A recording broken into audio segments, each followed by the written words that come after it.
Is this real? Are there really microplastics in McDonald's chicken nuggets or in any food we eat?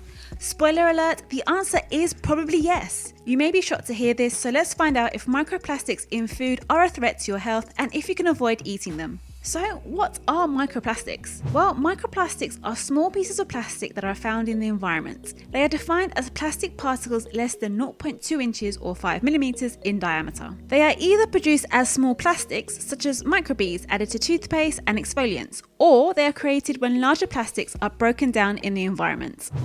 The sea sediment study looked at microplastics, particles smaller than 5 millimeters. These either come from synthetic clothing fibers, or they are the result of larger plastics breaking down. We found these tiny particles floating throughout the ocean, and even in the guts of the ocean's tiniest creatures, like plankton. Microplastics are common in oceans, rivers, and are often consumed by animals. A number of studies in the 1970s began investigating the levels of microplastics in the oceans and found high levels in the Atlantic Ocean off the US coast. These days, due to the world's increasing use of plastic, there is much more plastic in rivers and oceans. An estimated 8.8 million tons, about 8 million metric tons of plastic waste enter the ocean every year. And a whopping 276,000 tons of this plastic is currently floating at sea, while the rest has likely sunk or washed ashore. Scientists brought large nets to the Great Pacific Garbage Patch and took a closer look at the objects they pulled out. They found water bottles, and hard hats, and bottle caps, and toothbrushes, and toilet seats, and laundry baskets. And using what they found, they were able to calculate how much debris was in all of the garbage patches. There were about a few 100,000 tons of plastics at the surface of the ocean, which is a huge number. It is a big number, but a few 100,000 metric tons of plastic is only about 1% of the estimated 8 million tons of plastic scientists believe is emitted into the ocean every year.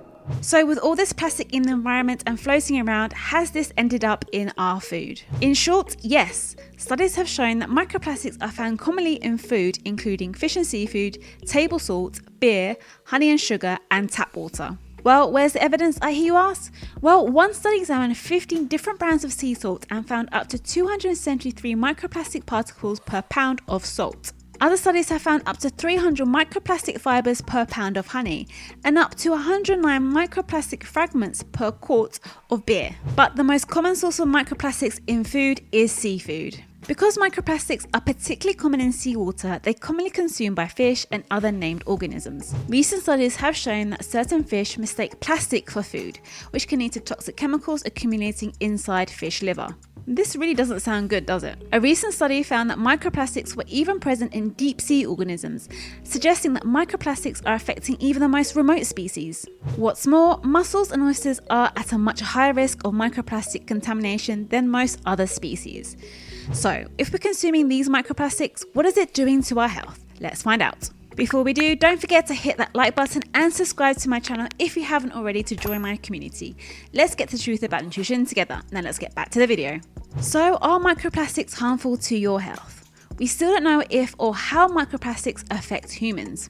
The European Food Safety Authority, EFSA, states that there is currently not enough data on how microplastics in food and from the environment behave in the body to be able to fully evaluate how microplastics affect human health. They suggest that research institutions should continue their research and further develop and standardize the methods they use to analyze microplastics and assess potential risks they might pose. Science is always evolving and more studies are needed to fully understand the impact of microplastics in the environment and our health.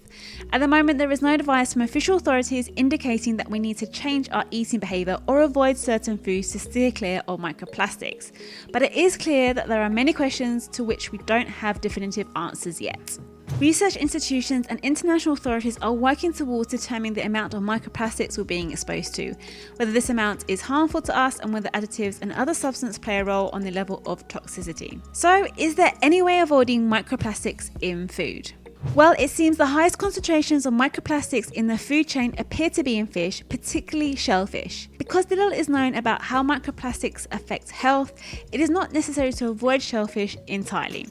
However, it may be beneficial to eat high quality shellfish from known sources. Also, some plastics can leak into food from packaging. So limiting your use of plastic food packaging may curb your microplastic intake and benefit the environment in the process. While eliminating your exposure to microplastics may not be possible, you can try to reduce the amount of microplastics you come into contact with and consume.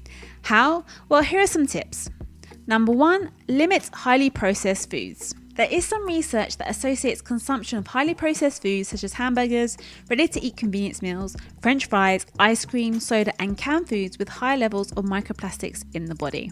Also, there is speculation that the low nutritional quality of highly processed foods, combined with the harmful effects of the microplastics present in those foods, may be responsible for the development of chronic conditions including heart disease.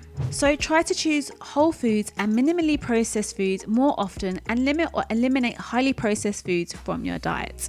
Number 2, choose eco-friendly packaging.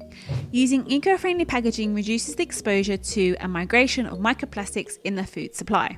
So you might want to opt for the following. Use glass storage containers, portable bowls and water bottles.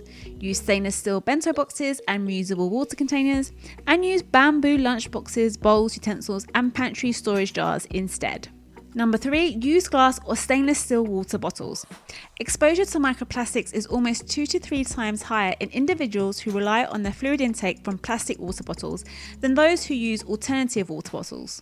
This may be due to the fact that heat and longer storage times that may be common with bottled water increases the migration of microplastics from packaging into the food and water. So try to replace single-use or BPA containing water bottles with glass or stainless steel ones to reduce exposure to microplastics. Overall, unfortunately, microplastics are present throughout the environment, including the air, water and food. How microplastics affect human health is currently unclear. Reducing your use of plastic food packaging is one of the most effective ways you can reduce plastic in the environment and in the food chain. It's a step that will benefit the environment and probably your health as well. Are you concerned with microplastics in your food? Let me know in the comments below.